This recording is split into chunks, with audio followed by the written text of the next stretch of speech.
है कौले मोहम्मद कौले खुदा फरमान न बदला जाएगा।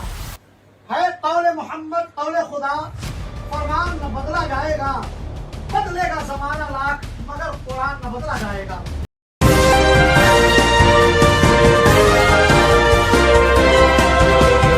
स्वीडन के शैतान कट्टरपंथी नेता के खिलाफ दुनिया भर के मुसलमानों का गुस्सा जो है वो फूट चुका है।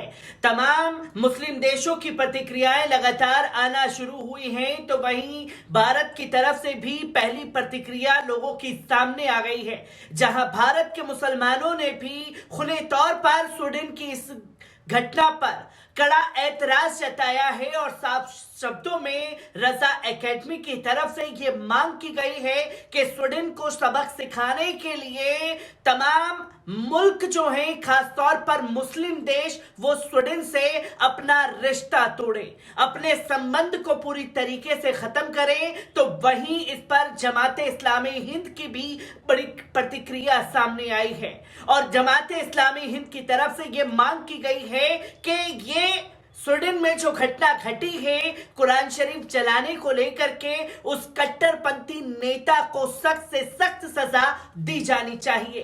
किस तरीके से तमाम रिएक्शन जो हैं भारत से सामने आए हैं, एक बार पहले इस वीडियो पर नजर डाल लीजिए।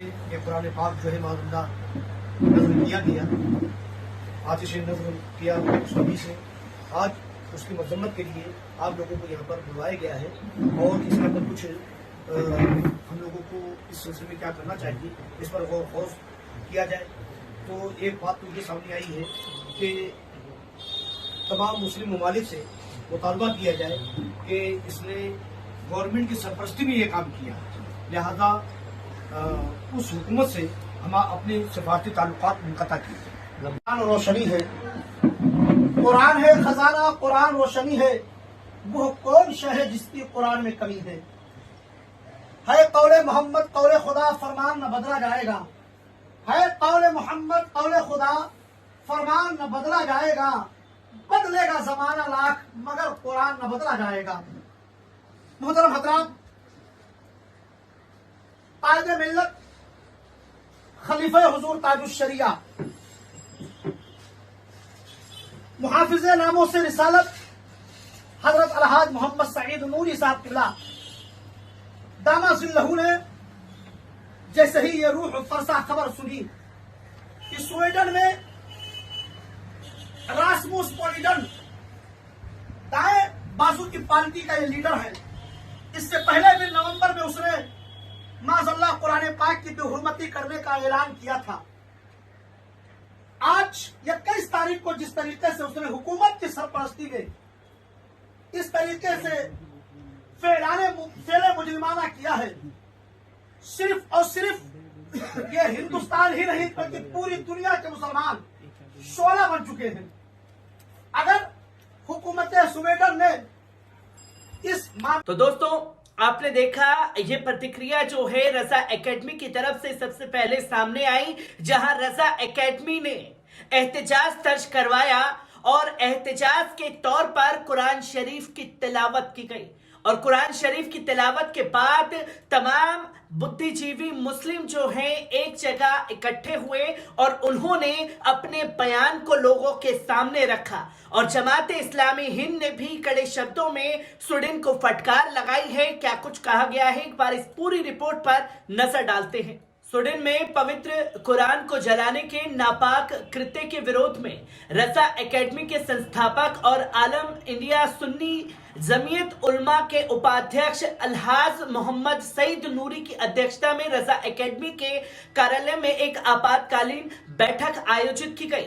बैठक में सईद नूरी ने अपना गुस्सा व्यक्त करते हुए कहा कि हम पवित्र कुरान का अपमान बर्दाश्त नहीं कर सकते, भले ही हम इसके लिए अपनी जान कुर्बान करनी पड़े। नूरी साहब ने आगे कहा कि यह स्वीडन में पहला मामला नहीं है, उसने पहले भी ऐसे जघन्य कृत्य किए हैं। हम भारत सरकार के माध्यम से स्वीडिश सरकार को चेतावनी देते हैं कि वे जल्द से जल्द मुसलमानों से अपने जघन्य कृत्य के लिए माफी मांगे। अगर वे हमारी बात नहीं मानते हैं तो हम उनके खिलाफ संयुक्त राष्ट्र में मामला दर्ज कराएंगे। नूरी साहब ने कहा कि हम मुस्लिम देशों से मांग करते हैं कि वे स्वीडन के साथ अपने राजनयिक संबंध तोड़ लें ताकि स्वीडिश सरकार में ऐसा करने का साहस ना हो, दोबारा ऐसा काम ना करें। उन्होंने कहा कि हर दौर में इस्लाम के दुश्मन ने अलग अलग तरह से इस्लाम और मुसलमानों को निशाना बनाया है। उन्होंने नए नए हथकंडे अपनाए,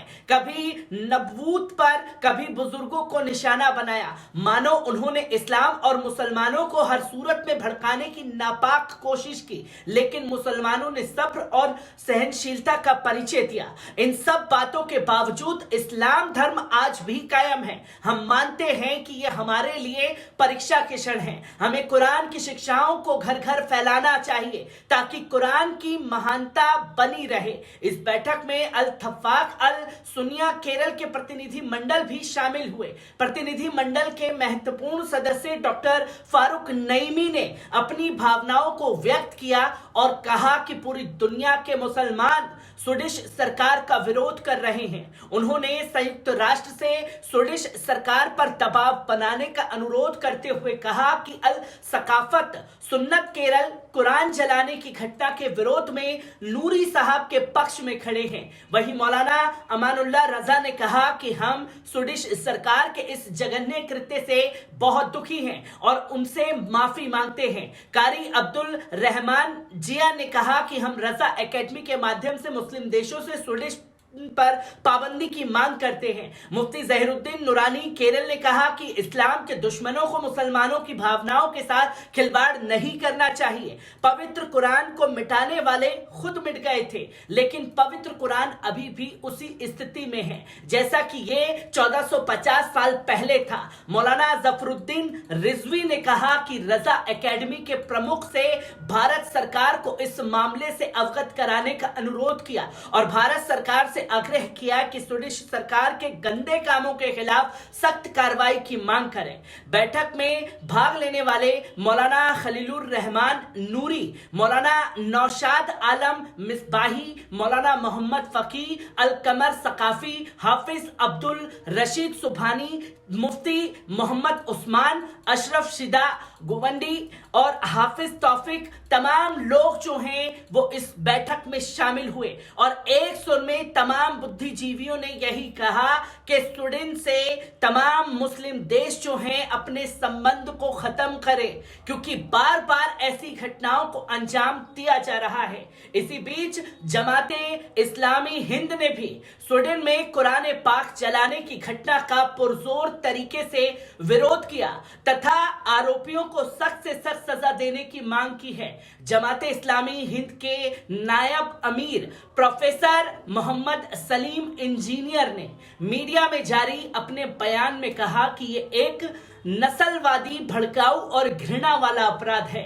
इस जघन्य कृत्य में शामिल व्यक्ति को तुरंत गिरफ्तार किया जाना चाहिए और कानूनी कार्रवाई की जानी चाहिए। प्रोफेसर सलीम का मानना है कि सभी धार्मिक पुस्तकों और व्यक्तित्वों का सम्मान किया जाता है, उन्हें किसी भी तरह से अपमानित नहीं किया जाना चाहिए और ना ही उन्हें बदनामी और अपमान का शिकार होना चाहिए।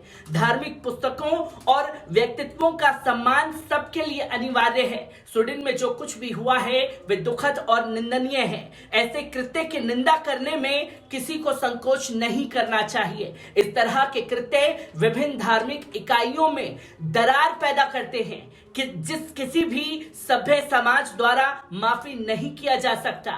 उन्होंने आगे साफ तौर पर कहा कि पवित्र कुरान से नफरत करने वालों को एक बार इस पवित्र पुस्तक को पढ़ना चाहिए और इसके संदेश को समझना चाहिए कि कोशिश करनी चाहिए। कुरान एकमात्र धार्मिक पुस्तक है जो अंधभक्ति और पूर्वग्रह से ऊपर उठकर तर्क और मानव स्वभाव की अपील करती है। ये तर्क संगत और तार्किक शब्दों के साथ मनुष्य को आध्यात्मिक दुनिया के बारे में विश्वास दिलाता है। हमें पवित्र पुस्तकों और व्यक्तित्वों का अपमान करने के प्रयासों को एकजुट होकर निंदा करनी चाहिए। स्वीडन में जो कुछ भी हुआ वे नैतिक पतन और अन्य धर्मों के खिलाफ आक्रामकता का संकेत है। ऐसे अवसरों पर उकसावे से बचना चाहिए और कानून की सीमा के भीतर शांतिपूर्ण तरीके से विरोध या निंदा करनी चाहिए। उन्होंने कहा कि जमात इस्लामी हिंद मांग करती है कि भारत सरकार इस कृत्य की निंदा करे और भारत में स्वीडिश दूतावास को अपनी नाराजगी से अवगत कराए। तमाम तस्वीरें देश भर से दुनिया भर से सामने आ रही है, जहां सबसे पहली प्रतिक्रिया कुरान को जलाने को लेकर के रजा एकेडमी और जमात इस्लामी हिंद की तरफ से सामने आई है। हर एक तस्वीर आप लोगों के साथ साझा करता रहूंगा। दीजिए इजाजत, शुक्रिया।